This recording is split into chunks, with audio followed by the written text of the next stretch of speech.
आज मैं फिर आपके सामने स्त्री प्रश्न नमिता सिंह की पुस्तक का रिव्यू लेकर प्रस्तुत हूँ।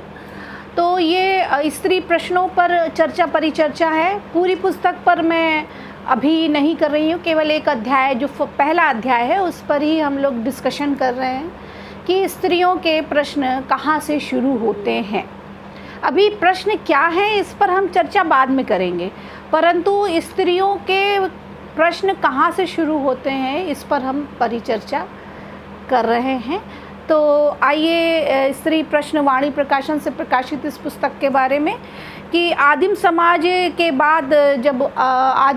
के बाद जब कबीलाई सभ्यता थी तो उस कबीलाई सभ्यता में मात्र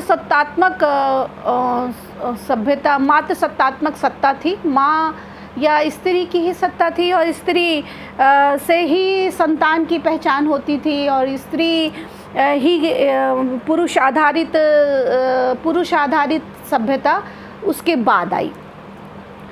जब कबीलों की सम्मति बनी तो जब कृषि शुरू हुई या कृषि का या औद्योगिक क्रांति शुरू हुई तो धीरे धीरे मात्र सत्तात्मक सत्ता धीरे धीरे ट्रांसफ़र हो गई पुरुष सत्ता में।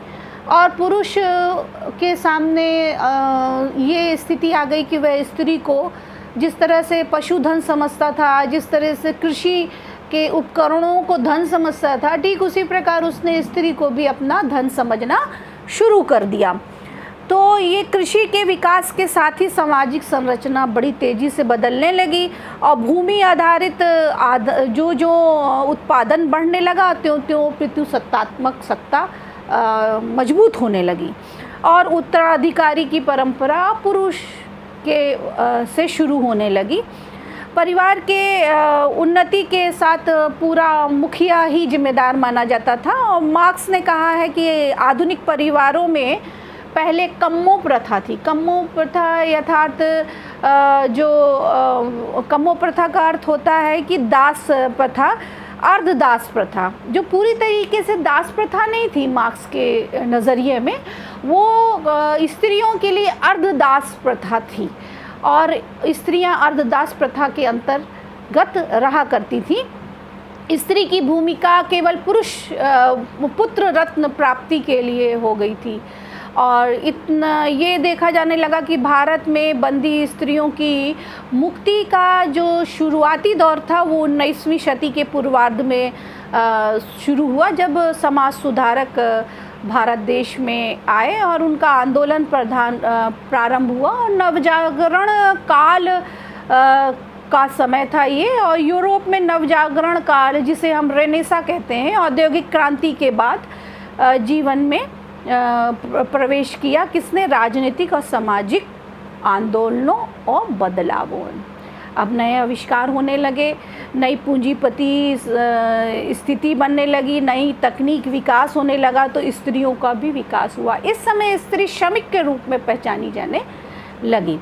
पश्चिम की स्त्री चेतना से हलचल हुई भारत देश में भी और स्त्री आंदोलन चलने लगे और 3 शताब्दियों के कालखंड का लेखा जोखा आपको पुस्तक स्टुअर्ट मिल की पुस्तक है, एक बहुत जानी पहचानी पुस्तक है कि स्त्री पराधीनता, सब्जेक्शन ऑफ वुमेन पुस्तक में 1859 में ये पुस्तक आई। तो इसमें स्त्री के बारे में या स्त्री आंदोलनों की शुरुआत की सारी जानकारी आपको मिल सकती है। फिर पश्चिमी नारीवाद की अवधारणा और विभिन्न नारीवाद आंदोलन होने लगे, स्त्री अंधेरे से उजाले की ओर बढ़ने लगी। ये समय स्त्रियों के लिए अच्छा रहा और यूरोप में स्त्रियां 19वीं शताब्दी में विमर्श के काबिल हो गई या विमर्श करने लगी या अपने बारे में, अपने फेमिनिज्म की बात होने लगी और लोकतांत्रिक अधिकारों की बात होने लगी। जो मजदूरी कम मिल रही थी उनको पुरुषों की तुलना में उन के बारे में बात होने लगी कि आखिर जब हम समान कार्य हैं तो समान वेतन की मांग करने लगी।